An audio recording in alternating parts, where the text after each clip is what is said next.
प्यारे सा प्यारे साथी नमस्कार। स्वागत है आपका अपने ही चैनल फैज़ 7079 में। आपका स्वागत है अपने ही चैनल फैज़ 7079 में, FAIZ फैज़ 7079 में। प्यारे साथी, जैसा कि आपको पता है कि मैट्रिक की परीक्षा 14 फरवरी से होने वाली है और साइंस के भी प्रश्न पूछे जाएंगे, साइंस का भी एग्ज़ाम होगा। इसीलिए मैं साइंस एग्ज़ाम के लिए भौतिकी लेकर आया हूँ। भौतिकी में पहला क्वेश्चन मैं लेकर आया हूँ, प्रकाश के अपवर्तन के कितने नियम हैं। क्वेश्चन है प्यारे बच्चों, प्रकाश के अपवर्तन के कितने नियम हैं। बहुत ही महत्वपूर्ण क्वेश्चन है, एग्ज़ाम में पूछा जाएगा। तो प्यारे बच्चों जवाब देंगे, प्रकाश के परावर्तन के 2 नियम हैं। कितने नियम हैं? 2 नियम हैं। क्या है प्यारे साथी? आपको स्क्रीन पर दिख रहा है। आपतित किरण, परावर्तित किरण तथा आपतन बिंदु पर खींचा गया अभिलंब तीनों एक ही तल में होता है, या इसको बोलेंगे तीनों एक ही समतल में होता है। प्यारे साथी देखिए, ये आपतित किरण, परावर्तित किरण तथा आपतन बिंदु पर खींचा गया अभिलंब तीनों क्या होता है? एक ही तल में होता है। दूसरा है आपतन कोण परावर्तन कोण के बराबर होता है। आपतन कोण परावर्तन कोण के प्यारे साथी बराबर होता है। इस तरह से हो गया कि प्रकाश के अपवर्तन के कितने नियम हैं। तो प्रकाश के अपवर्तन के 2 नियम हैं, आपतित किरण, परावर्तित किरण तथा आपतन बिंदु पर खींचा गया अभिलंब तीनों एक ही समतल में होता है। दूसरा है आपतन कोण परावर्तन कोण के बराबर होता है। प्यारे साथी हम आगे बढ़ेंगे। दूसरा क्वेश्चन क्या है? गोलीय दर्पण क्या है, यह कितने प्रकार का होता है। इसका परिभाषा हम देंगे। गोलीय दर्पण उस खोखले गोले को कहते हैं, गोलीय दर्पण उस खोखले गोले को कहते हैं जिसका परावर्तक सतह किसी खोखले गोले का एक भाग होता है। गोलीय दर्पण 3 प्रकार का होता है। गोलीय दर्पण किसको बोलेंगे? गोलीय दर्पण उस खोखले दर्पण को कहते हैं जिसका परावर्तक सतह किसी खोखले गोले का एक भाग होता है। गोलीय दर्पण 3 प्रकार का होता है। एग्जाम में पूछा है गोलीय दर्पण कितने प्रकार का होता है, बताइएगा। 3 प्रकार का होता है। पहला का नाम प्यारे साथी है अवतल दर्पण, दूसरा है उत्तल दर्पण, तीसरा है समतल दर्पण। ये 3 तरह का दर्पण है, ठीक है। गोलीय दर्पण किसको कहते हैं? तो गोलीय दर्पण उस खोखले गोले को कहते हैं जिसका परावर्तक सतह किसी खोखले गोले का एक भाग होता है। गोलीय दर्पण 3 प्रकार का होता है। पहला है अवतल दर्पण, दूसरा है उत्तल दर्पण और तीसरा है समतल दर्पण। प्यारे साथी अगले प्रश्न की ओर हम चलेंगे। अगला प्रश्न है, प्रकाश के अपवर्तन के कितने नियम हैं। प्यारे साथी उससे पहले देखे थे प्रकाश के परावर्तन के 2 नियम, अब देखेंगे प्रकाश के अपवर्तन के नियम। अपवर्तन का नियम क्या है कि आपतित किरण, आपतन बिंदु पर अभिलंब और अपवर्तित किरण। वहाँ था परावर्तित किरण पहला क्वेश्चन में, और यहाँ है अपवर्तित किरण, तीनों एक ही समतल में होता है। दूसरा है किन्हीं 2 माध्यमों और प्रकाश के किसी विशेष वर्ग नहीं प्यारे साथी, यहाँ पर होगा प्रकाश के किसी विशेष वर्ण। प्यारे साथी यहाँ पर क्या होगा? वर्ग की जगह क्या होगा? वर्ण होगा। प्रकाश के किसी विशेष वर्ण के लिए आपतन कोण की जया, प्यारे साथी क्या होगा? आपतन कोण की जया, आपतन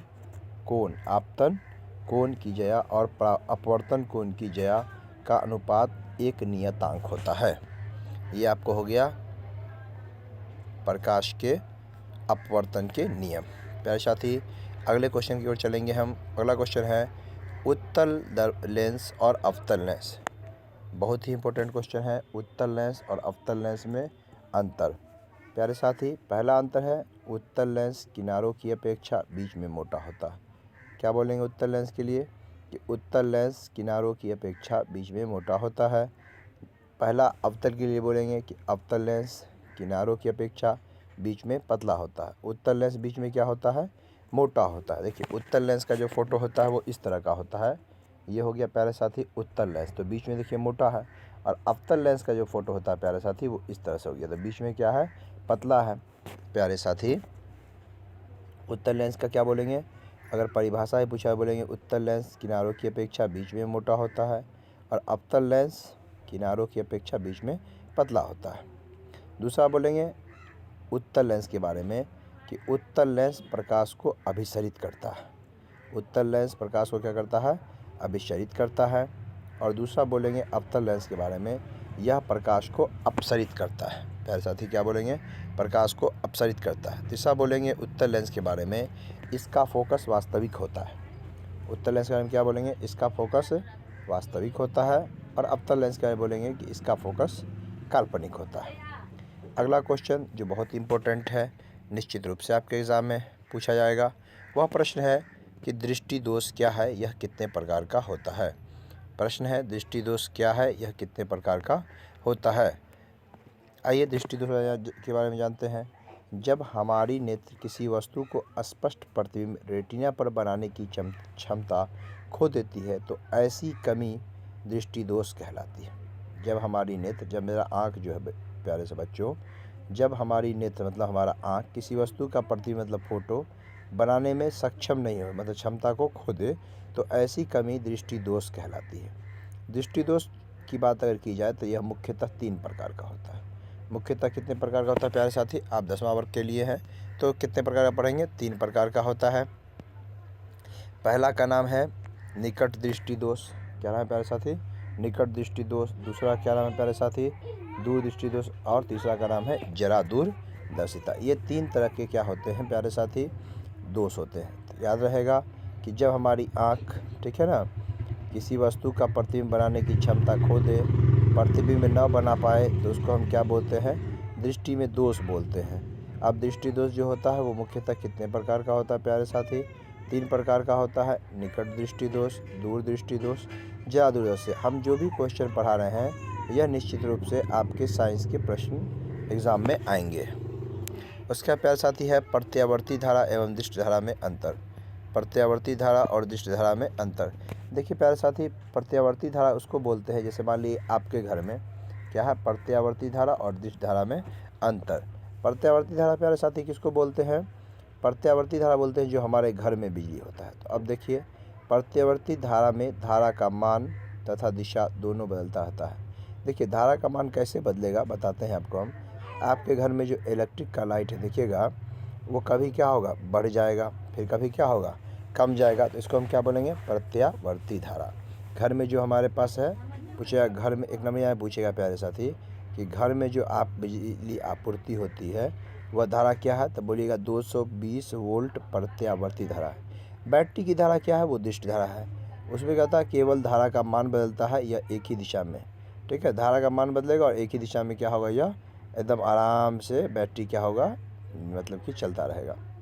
दूसरा आइएगा, प्रत्यावर्ती धारा को इंग्लिश में कहते हैं डीसी, मतलब डायरेक्ट करंट। इसे आसानी से डीसी में बदला जा सकता है। प्रत्यावर्ती धारा होगी, आपको क्या पता है, डीसी नहीं हुआ, क्या हुआ, एसी। एसी मतलब हो गया अल्टरनेटिंग करंट, ठीक है। तो एसी मतलब हो गया प्रत्यावर्ती धारा। प्रत्यावर्ती धारा को मतलब इसे आसानी से डीसी में बदला जा सकता है। प्रत्यावर्ती धारा को चाहेंगे हम तो आसानी से क्या करेंगे, आपको डीसी मतलब डायरेक्ट करंट, दृष्टि धारा में क्या करेंगे, बदल देंगे। मतलब कि हम करंट, लाइट वाला करंट को हम अगर चाह जाएँ तो हम इसको बैटरी वाला करंट में नहीं, बैटरी में चार्ज कर लेते हैं कि नहीं है। लेकिन अगर बैटरी वाले करंट को चाहे हम घर में इलेक्ट्रिक जैसा बनाना, तो थोड़ा उसके लिए मुश्किल होता है, उसके लिए इन्वर्टर ये सब का इस्तेमाल करना पड़ता है। तो इसे ऐसे ही बदलने में काफ़ी कठिनाई होती है। उसके बाद है इसे आसानी से उत्पन्न किया जा सकता है, ठीक है प्यारे साथी, इसे आसानी से उत्पन्न, प्रत्यावर्ती धारा में लिखेंगे इसे आसानी से उत्पन्न किया जा सकता है, और उसमें लिखेंगे दृष्टि धारा में इसे आसानी से उत्पन्न नहीं किया जा सकता है। उसका बोलेंगे यह डीसी की अपेक्षा अधिक घातक होता है। जो हमारे घर में है प्रत्यावर्ती धारा, वो क्या प्यारे साथी, अधिक घातक है। अधिक घातक करने का मतलब हुआ कि इसमें करंट लगने की संभावना ज़्यादा रहती है, और यह एसी की अपेक्षा कम घातक, इसमें करंट लगेगा भी तो मरने से आप बच सकते हैं। चौथा है विद्युत धारा किसे कहते हैं प्यारे साथी, ये क्वेश्चन ऑब्जेक्टिव में भी आ सकता है कि विद्युत धारा का ऐसा ही मात्रक क्या है, तो बोलेंगे विद्युत धारा का ऐसा ही मात्रक एम्पियर है। क्या है, किसी चालक पदार्थ में किसी दिशा में 2 बिंदुओं के बीच के आवेश के व्यवस्थित प्रवाह को विद्युत धारा कहते हैं। क्या बोलेंगे विद्युत धारा वाली परिभाषा, किसी चालक पदार्थ में किसी दिशा में 2 बिंदुओं के बीच के आवेश के व्यवस्थित प्रवाह को विद्युत धारा कहते हैं। विद्युत धारा का एसआई मात्रक एम्पियर होता है। अगला क्वेश्चन है 8वां नंबर, ओम का नियम को लिखें। ओम का नियम को लिखें, इसके बारे में लिखेंगे प्यारे साथी, बहुत इंपॉर्टेंट क्वेश्चन एग्जाम में आने वाला है। लिखेंगे जॉर्ज साइमन ओम के अनुसार यदि किसी चालक ताप में परिवर्तित नहीं हो तो उसमें प्रवाहित विद्युत धारा चालक तार के सिरों के बीच आरोपित विभवांतर के समानुपाती होता है। अर्थात V बराबर क्या लिखेंगे, अर्थात V बराबर लिखेंगे IR, V बराबर लिखेंगे IR। बस यहाँ तक लिख देंगे V बराबर IR। प्यारे साथी, आपका आंसर क्या होगा, कंप्लीट हो जाएगा। चाहे तो आगे भी लिख सकते हैं I बराबर V बट्टा I। उसका प्यारे साथी क्या है, विद्युत फ्यूज क्या है। विद्युत फ्यूज बिजली के उपकरणों के सुरक्षा के लिए उपयोग किया गया जाता है। विद्युत फ्यूज किस लिए उपयोग है, विद्युत फ्यूज बिजली के उपकरणों के सुरक्षा के लिए उपयोग किया जाता है, जिसकी प्रतिरोधकता बहुत अधिक होती है और गलनांक बहुत कम होता है। प्यारे साथी, आप घर में देखे होंगे टीवी, फ्रिज, पंखा को बचाने के लिए बोर्ड में हम लोग क्या लगाते हैं, फ्यूज लगाते हैं। वही है विद्युत फ्यूज। तो विद्युत फ्यूज बिजली के उपकरण मतलब बिजली के सामान की सुरक्षा के लिए क्या किया गया है, लगाया गया है, जिसकी प्रतिरोधकता क्या होती है, बहुत अधिक होती है, गलनांक कम होता है। मतलब कि जब देखिएगा करंट में कहीं लगेगा किसी को, या कहीं आग चिंगारी फेंकेगा तो क्या करेंगे, इसको हम लोग क्या करेंगे प्यारे साथी, हम इसको क्या कर, ये अपने आप क्या होता है प्यारे साथी, टूट जाता है। अगला प्रश्न है, चुंबकीय क्षेत्र रेखाओं के गुण को लिखें। देखिए प्यारे साथी, चुंबकीय क्षेत्र रेखाओं के गुण जो होते हैं वो बहुत आसान है। देखिए इस तरह का एक रेखा है, इस पर चुंबकीय क्षेत्र रेखा देखिए ऐसे ऐसे करके क्या होती है, घूमती है। नीचे से भी यह प्यारे साथी ऐसे ऐसे करके जाती है, ये देखिए ऐसे जाती है, ये देखिए। लेकिन प्यारे साथी कभी भी यह एक दूसरे को काटती नहीं है। क्या है, कभी भी एक दूसरे को प्यारे साथी यह काटती, चुंबकीय क्षेत्र रेखाएं एक दूसरे को नहीं काटती, कभी भी एक दूसरे को क्या करेगा, नहीं काटेगा। ठीक है प्यारे साथी। दूसरा क्या है, क्षेत्र रेखाओं के निकटता चुंबकीय क्षेत्र की प्रबलता का द्योतक होता है। मतलब कि जितना निकट रहेगा ना, जैसे आपने देखा है कि आपके हाथ के पीछे रहेगा सिक्का, अंदर में रहेगा चुंबक, सिक्का को क्या करेगा, पकड़ लेगा, तो वो किसका कमाल है, चुंबकीय क्षेत्र रेखा।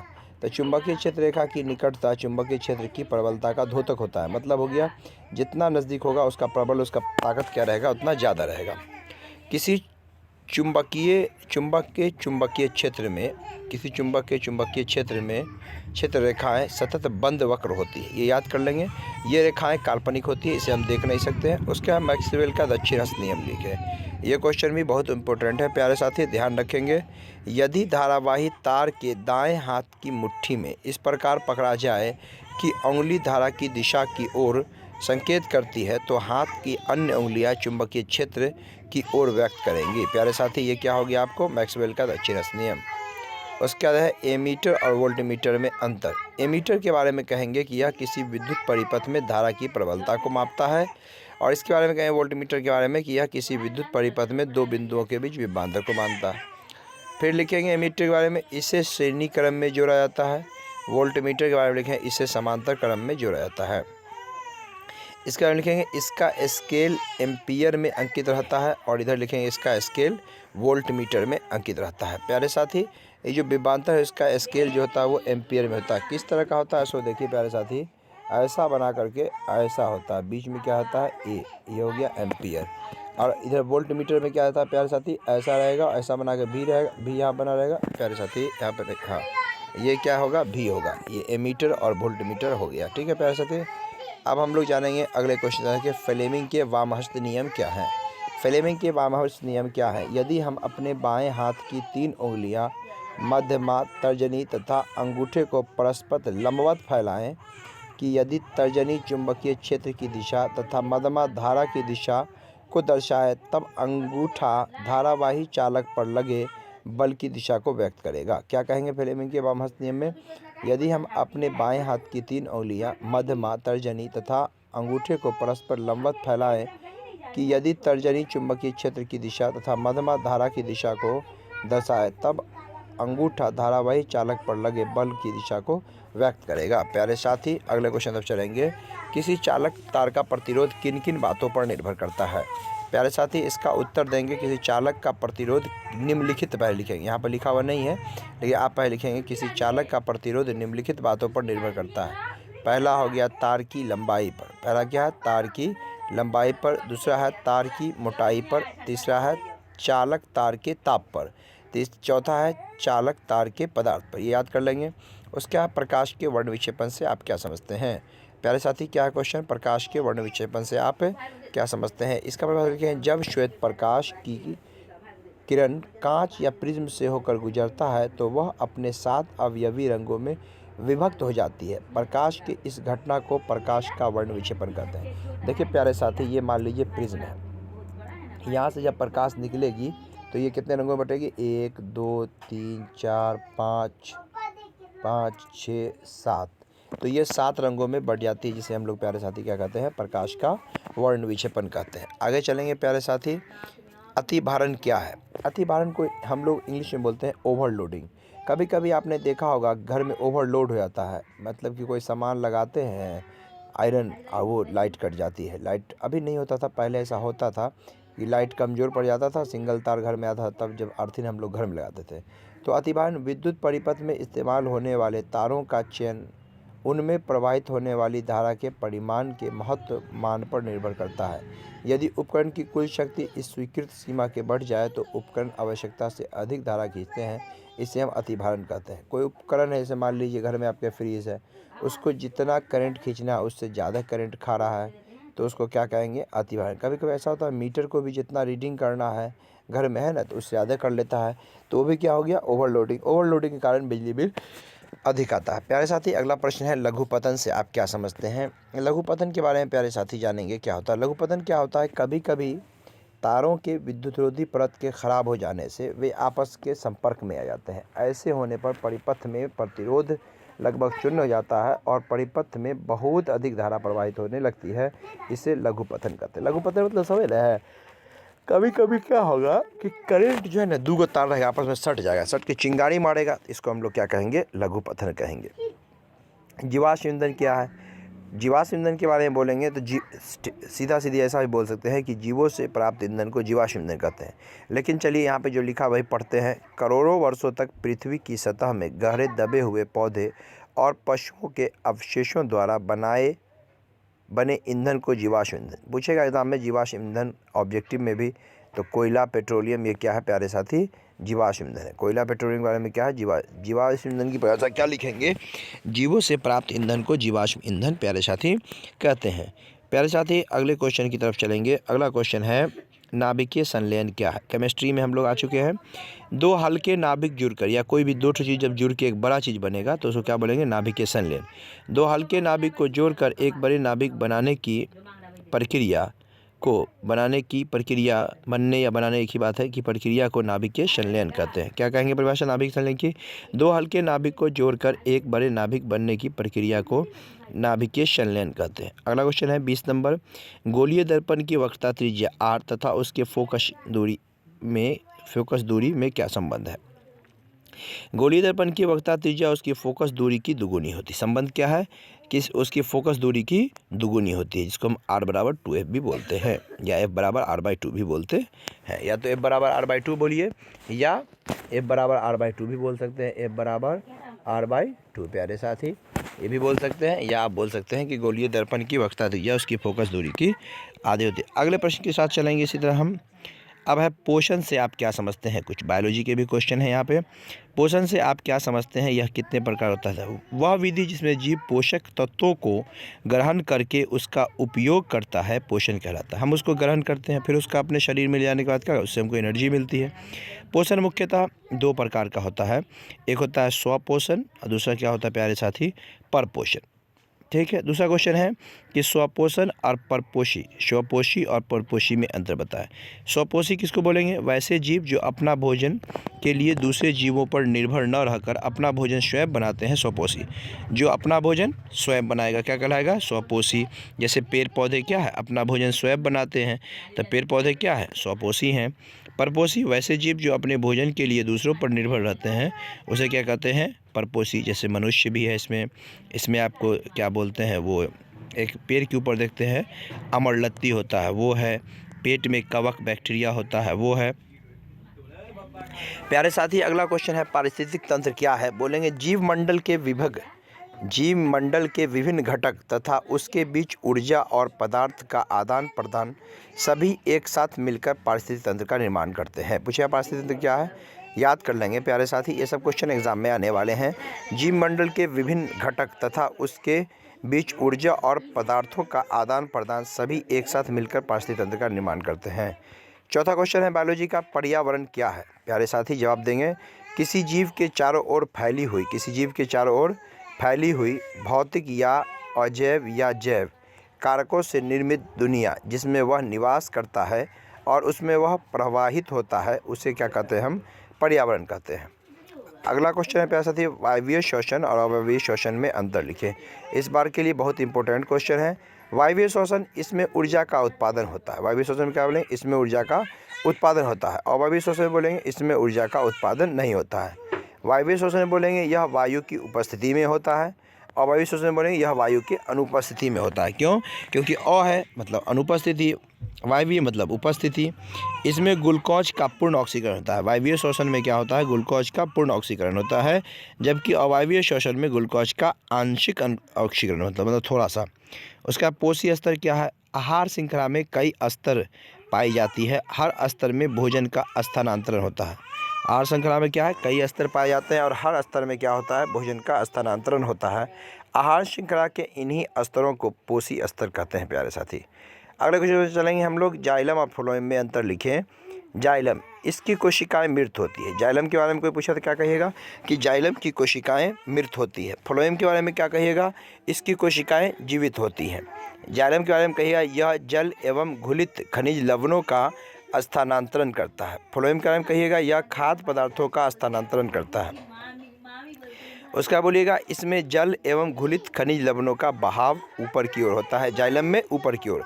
और फ्लोएम में प्यारे साथी इसमें खाद्य पदार्थों का बहाव परिवहन एवं उसके दोनों तरफ ऊपर नीचे दोनों होता है फ्लोएम में, जबकि जाइलम में क्या होता है? सिर्फ नीचे से ऊपर की ओर जो होता है खनिज लवण हो जाता है।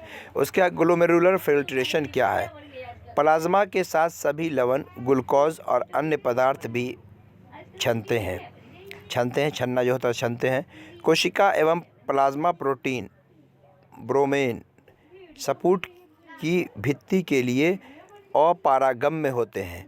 इस फिल्ट्रेशन को ग्लोमेरुलर फिल्ट्रेशन कहते हैं। 9वां क्वेश्चन है, मानव मूत्र के अवयवों की प्रतिशत मात्रा क्या है?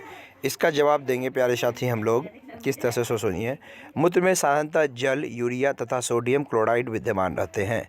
अगर एक मनुष्य 24 घंटे में 80 से 100 ग्राम प्रोटीन आहार के रूप में लेता है तो उसके मूत्र में 7 मात्रा निम्नलिखित होती है। उसके मूत्र में 7 नहीं प्यारे साथी प्रतिशत मात्रा निम्नलिखित होती है। 96% जल एवं ठोस 4%, जिसमें यूरिया 2% तथा 2 अन्य प्रतिशत होता है। उसका प्रकाश संश्लेषण क्या है? इसकी समीकरण लिखें। प्रकाश संश्लेषण क्या है? सभी हरे पेड़ पौधे सूर्य की उपस्थिति में क्लोरोफिल की सहायता वायुमंडल से CO2 क्लोरोफिल की सहायता से वायुमंडल से क्या लेते हैं? CO2 कार्बन डाइऑक्साइड तथा जमीन से खनिज लवण लेकर अपने भोजन का निर्माण करते हैं और उत्पादन के रूप में O2 छोड़ते हैं। प्रकाश संश्लेषण कहलाता है। दूसरे शब्दों में पौधों के अपने भोजन बनाने के मूलभूत प्रक्रिया को प्रकाश संश्लेषण कहते हैं।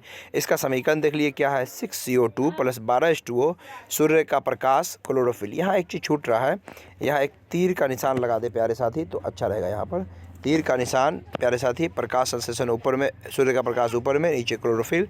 क्या बनेगा? C6H12O6 ग्लूकोज जो सूर्य खुद ये पौधे खुद खाएंगे। 6O2 यही ऑक्सीजन हम लोग को मिलेगा और क्या है? 6H2O। अगला क्वेश्चन है प्यारे साथी, अगला क्वेश्चन क्या है कि हमारे आमाशय में अम्ल की क्या भूमिका है? आमाशय में अम्ल आमाशय रस को अम्लीय बनाता है। आमाशय में अम्ल क्या करता है? आमाशय रस को अम्लीय बनाता है, जिससे भोज्य पदार्थों का पचना आसान होता है। मतलब अम्ल क्या करता है? पेट में खाना पचाने का काम करता है। अम्ल भोजन में मौजूद हानिकारक जीवाणुओं को नष्ट करता है और भोजन का किण्वन नहीं होने देता, भोजन को सड़ने गलने नहीं देता। भोजन को क्या करता है? अम्ल पचाता है। प्यारे साथी अगले क्वेश्चन तो चलेंगे, धमनी और शिरा में अंतर। बहुत इंपॉर्टेंट क्वेश्चन है इस बार के लिए। धमनी में क्या लिखेंगे? जब भी अंतर की बारी आए तो इस तरह से डब्बा बनाए, एक तरफ लिखेंगे धमनी, एक तरफ लिखेंगे शिरा। धमनी में लिखेंगे इसमें शुद्ध रक्त का प्रवाह होता है। क्या लिखेंगे? इसमें शुद्ध रक्त का प्रवाह होता है। शिरा में लिखेंगे इसमें अशुद्ध रक्त का प्रवाह होता है। धमनी में क्या लिखेंगे? इसमें शुद्ध रक्त का प्रवाह होता है। और शिरा में क्या लिखेंगे? इसमें अशुद्ध रक्त का प्रवाह होता है। धमनी में लिखेंगे इसमें कपाट होता है। इसमें क्या होता है? कपाट होता है। और शिरा में क्या लिखेंगे? इसमें कपाट नहीं होता है। धमनी में लिखेंगे इसकी गुहा पतली होती है। शिरा में लिखेंगे इसकी गुहा क्या होती है भाई? मोटी होती है। अगला है आहार श्रृंखला क्या है? प्यारे साथी एक पारिस्थितिक तंत्र में ऊर्जा का एक पथीय प्रवाह उसमें मौजूद श्रृंखलाबद्ध तरीके से जुड़े जीवों के द्वारा होता है। जीवों की इस श्रृंखला को क्या कहते हैं? आहार श्रृंखला। आहार श्रृंखला का प्यारे साथी आपसे कोई एग्जाम्पल पूछे तो आप क्या लिखेंगे? आप लिखेंगे घास। क्या लिखेंगे? घास। घास को कौन खाएगा? बकरी। बकरी। बकरी को कौन खाएगा प्यारे साथी? मनुष्य। तो ये क्या, मनुष्य या बाघ जो भी दे सकते हैं। तो इस तरह से ये क्या हो गया? आहार श्रृंखला। एक दो एग्जाम्पल यहाँ पर, ये एग्जाम्पल यहाँ पर नहीं लिखा हुआ, आप लिख देंगे घास, घास का बकरी या बकरी का मनुष्य। प्यारे साथी अगले सवाल की तरफ चलेंगे। अगला सवाल है आपको, अगला सवाल देखिए कहाँ चला गया। धमनी शिरा हो चुका है, आहार श्रृंखला हो चुका। अब है ऑक्सी हीमोग्लोबिन क्या है? ऑक्सी हीमोग्लोबिन क्या है इसके बारे में बताएंगे कि ऑक्सीजन युक्त हीमोग्लोबिन को ऑक्सी हीमोग्लोबिन कहते हैं। उसके बाद है रेडियो कार्बन काल निर्धारण पद्धति क्या है? जानेंगे। रेडियो कार्बन काल निर्धारण एक ऐसी युक्ति है या एक ऐसी पद्धति, बोलेंगे युक्ति नहीं बोलेंगे, जिसके द्वारा जीवाश्म की आयु की गणना की जाती है। ठीक है, जीवाश्म की आयु की गणना की जाती है। श्वसन और स्वच्छवास में क्या अंतर है? श्वसन यह एक जैव रासायनिक क्रिया है, स्वच्छवास का नहीं बोलेंगे यह एक भौतिक क्रिया है, ऑटोमेटिक होती है। ठीक है, चलिए श्वसन के बारे में लिखेंगे यह क्रिया कोशिका के अंदर होती है। स्वच्छवास के बारे में लिखेंगे यह क्रिया कोशिका के बाहर होती है। उसका लिखा है क्वेश्चन कि रक्त और लसिका में क्या अंतर है? प्यारे साथी बहुत इंपॉर्टेंट क्वेश्चन है। रक्त एवं लसिका में क्या अंतर है? रक्त का जो होता है रंग लाल होता है, लिखेंगे इसका रंग लाल होता है। लसिका में लिखेंगे कि इसका रंग हल्का पीला रंग का होता है। रक्त के बारे में क्या लिखेंगे? इसमें हीमोग्लोबिन